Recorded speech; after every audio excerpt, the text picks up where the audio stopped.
রান্নার মাসে না আসলে আমার সকালের রুটিনটা কি থাকে সেটাই শেয়ার করব। তার পাশাপাশি আমার হাতে সবসময় নেলস করা সত্ত্বেও কী করে সবটা আমি ম্যানেজ করি সেটাও তোমাদের সঙ্গে এই ছোট্ট একটু ভিডিওতে শেয়ার করব। Hello everyone, this is Tuli, welcome to my another video. আর সকলকে গুড মর্নিং। এখন ঘড়িতে বাজে ওই 7:15টার মতো, আর রোদ কিন্তু বেশ ভালো উঠেছে, গরমও বেশ ভালোই পড়ে গেছে। আর রান্নার মাসে কালকেও আসেনি, আজকেও আসবে না জানিয়ে দিয়েছে। তো যার জন্য বরের স্কুল রয়েছে সকাল সকাল, তো ঝটপট করে কাজে লেগে গিয়েছি। সকালবেলা গরম জল যেটা খাই সেটি ভিডিও ক্লিপ নিতে ভুলে গেছি। তার পাশাপাশি আমার শ্বশুরমশাইকে চা করছে সেই ভিডিও ক্লিপ নিতেও ভুলে গেছি। তো যাই হোক, পরে ভাত যখন বসিয়েছি তখন মনে হচ্ছে একটুখানি তোমাদের সঙ্গে আমার মর্নিং রুটিনটা শেয়ার করা যেতেই পারে। তো যার জন্য আমি ওইদিকে ভাত করে দিয়েছি, তার পাশাপাশি একটুখানি আপেল কেটেছি টিফিনে দেবো। আর ওকে আজকে আমি টিফিনে বানিয়ে দেবো এয়ার ফ্রায়ারে চিড়ে বাদাম। ও বেসিক্যালি টিফিনে নিয়ে যায় বাদাম মুড়ি, যেটা মাসি ভীষণই ভালো করে দেয়। তো আমি ধনেপাতা কাঁচা লঙ্কা দিয়ে এর আগেও বানিয়েছিলাম চিড়ে ভাজা, যেটাও খেতে বেশ ভালোবাসে, আমারও খেতে বেশ ভালো লাগে। তো ভাবলাম যে সেটাই করে দিই। আর এদিকে সেদ্ধ ভাত করে দিয়েছি আতপ চাল মসুর ডাল দিয়ে, ডিম সেদ্ধ, আলু সেদ্ধ, আর গরম ভাতে একটুখানি ঘি, বেশ ভালো লাগে। আর ও খেতে ভীষণই পছন্দ করে, তো করে দিয়েছি। আর তারপর স্কুল চলে যাওয়ার পর আমার টুকিটাকি যা ঘরে কাজকর্ম ছিল সেগুলো কমপ্লিট করে আমি ব্রেকফাস্ট করে নিয়েছি। আমার ব্রেকফাস্টে ছিল ব্ল্যাক কফি আর হচ্ছে একটা ডিম সেদ্ধ।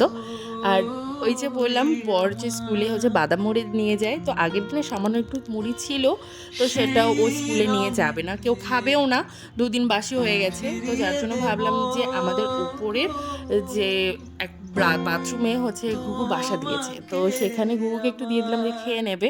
আর গাছে কি সুন্দর সজনা ফুলও ফুটেছে, সজনা ফুল এই সময় খেতেও বেশ ভালো লাগে।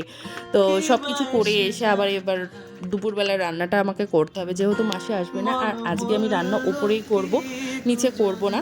তো তাহলে আমার কাজটাও সুবিধা হবে, নয়তো আবার নিচে রান্না করে সেই বাসন আবার কলপারে নিচে তো অনেক ঝামেলা হয়। তো যার জন্য এখানেই আমাকে বলে এখানেই রান্নাটা করে নাও। তো যার জন্য এখানেই রান্নাটা করছি। আর রান্নাতে সিম্পল রেখেছি, একদম কোয়াশের তরকারি আর ডিমের ঝোল, এটাই রান্না করব। কারণ বাবার দুপুরবেলার নিমন্ত্রণ রয়েছে, তো বাবা বাড়িতে খাবে না দুপুরে। আর হচ্ছে শাশুড়ি আর আমিই খাবো।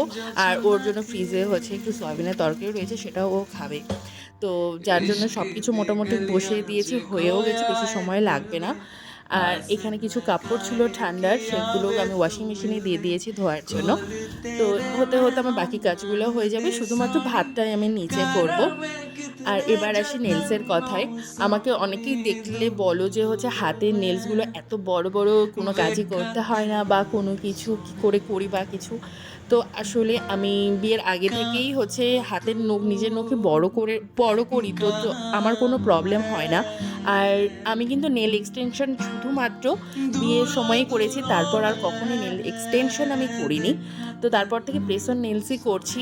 আর এই নেলসে আমি সব করি, বাসন মাজা, কাপড় কাচা তো ওয়াশিং মেশিনেই হয়ে যায়, বাসন মাজা, আটা মাখানো, ভাত রান্না করা এভরিথিং, ইচ অ্যান্ড এভরিথিং আমি নেলসে করতে পারি।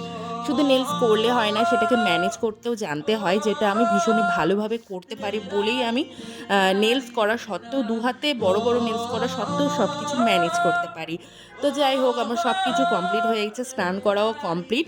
আমি দুপুরে তো ভাত খাবো না, আমার জন্য রান্না করেছে হলো ওটসের চিলা, আর তার সাথে ছিল কোয়াশের তরকারি, ডিম কষা আর স্যালাড নিয়েছিলাম। আর মামুনির খাওয়া হয়ে গেছে।